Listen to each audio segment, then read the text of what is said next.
अहमदाबाद मित्र news में आपका स्वागत है। मंजिल छूने तक, देश जुड़ने तक अपनी यात्रा चलेगी। भारत जोड़ो यात्रा भारतीय राष्ट्रीय कांग्रेस द्वारा शुरू किया गया एक जन आंदोलन है, जिसका उद्देश्य नई दिल्ली में भाजपा के नेतृत्व वाली केंद्र सरकार की कथित विभाजनकारी राजनीति के खिलाफ देश को एकजुट करना है। इसे कांग्रेस प्रमुख राहुल गांधी और तमिलनाडु के मुख्यमंत्री मुथुवेल करुणानिधि स्टालिन द्वारा 7 सितंबर 2022 को कन्याकुमारी में लॉन्च किया गया था। इसे मूल्य वृद्धि, बेरोजगारी, राजनीतिक केंद्रीकरण और विशेष रूप से भय, कट्टरता की राजनीति और नफरत के खिलाफ लड़ने के लिए बनाया गया था। कांग्रेस पार्टी ने मंगलवार 23 अगस्त को AICC मुख्यालय में भारत जोड़ो यात्रा के लिए लोगो, टैगलाइन और वेबसाइट लॉन्च की। भारत जोड़ो यात्रा 7 सितंबर 2022 को कन्याकुमारी से शुरू हुई।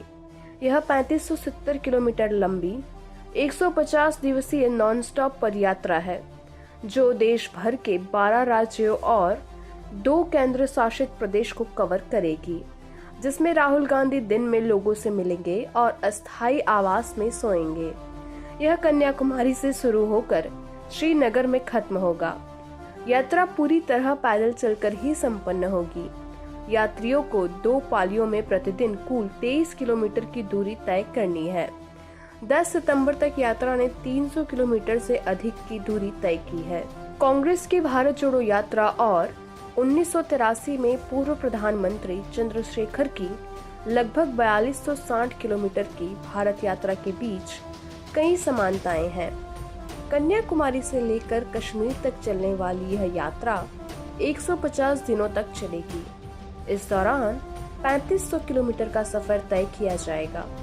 यात्रा में राहुल गांधी के साथ कांग्रेस के कार्यकर्ता और अलग अलग हिस्सों से नेता जुड़ेंगे।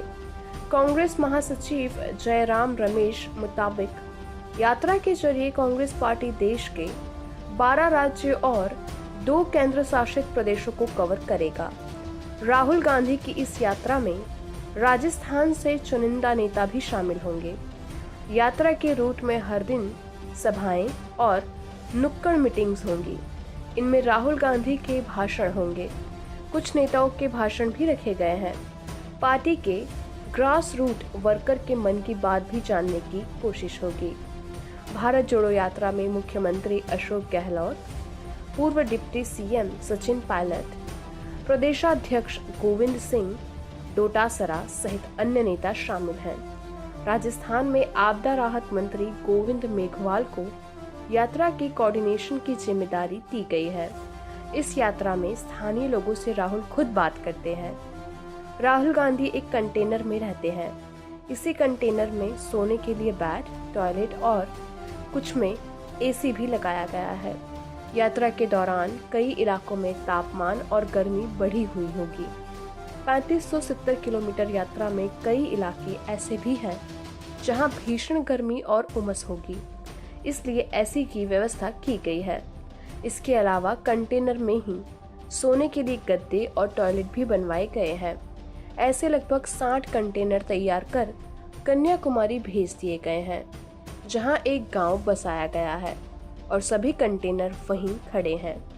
तमिलनाडु के कन्याकुमारी से शुरू हुई यात्रा केरल के तिरुवनंतपुरम, कोच्चि और नीलांबूर, इसके बाद कर्नाटका के मैसूर, बेल्लारी, रायचूर, तेलंगाना के विकाराबाद, महाराष्ट्र के नांदेड़, जलगांव, जामोद, मध्य प्रदेश के इंदौर। यहाँ से यात्रा राजस्थान के कोटा, दौसा, अलवर, उत्तर प्रदेश के बुलंदशहर, दिल्ली, हरियाणा के अंबाला, पंजाब के पठानकोट होते हुए जम्मू होते हुए श्रीनगर पहुंचेगी, जहां यात्रा का समापन होगा। अब आपको बता दें कि राहुल गांधी के नेतृत्व में कांग्रेस की भारत जोड़ो यात्रा इन दिनों राजस्थान में है। कांग्रेस की भारत जोड़ो यात्रा अगले 2 हफ्तों तक राजस्थान में रहेगी। यह यात्रा कुल 7 जिलों को कवर करेगी और कुल 520 किलोमीटर तक यह यात्रा की जाएगी। दौसा में 13 दिसंबर को 16 दिसंबर तक यात्रा रहेगी। 12वें दिन यात्रा को विश्राम मिलेगा। सवाई माधोपुर जिले में 11 दिसंबर से 12 दिसंबर तक टोंक को छूते हुए पहुंचेगी। कोटा बूंदी में 7 दिसंबर से 10 दिसंबर तक 4 दिन यात्रा रहेगी। राजस्थान के कुल 7 जिलों में 520 किलोमीटर का सफर करते हुए अलवर के रास्ते हुए हरियाणा में प्रवेश करेगी। यात्रा के लिए जारी वेबसाइट के मुताबिक यह यात्रा सभी के लिए है। जो भी इस यात्रा में शामिल होना चाहते हैं वो इसमें शामिल हो सकते हैं। यात्रा में शामिल होने के लिए वर्चुअल विकल्प भी दिया गया है। इसके लिए इच्छुक व्यक्ति यात्रा की वेबसाइट और सोशल मीडिया प्लेटफॉर्म के जरिए यात्रा का हिस्सा बन सकते हैं। यात्रा की वेबसाइट www.bharatjodoyatra.in पर भी यात्रा एवं इससे संबंधित कार्यक्रमों का विवरण दिया गया है।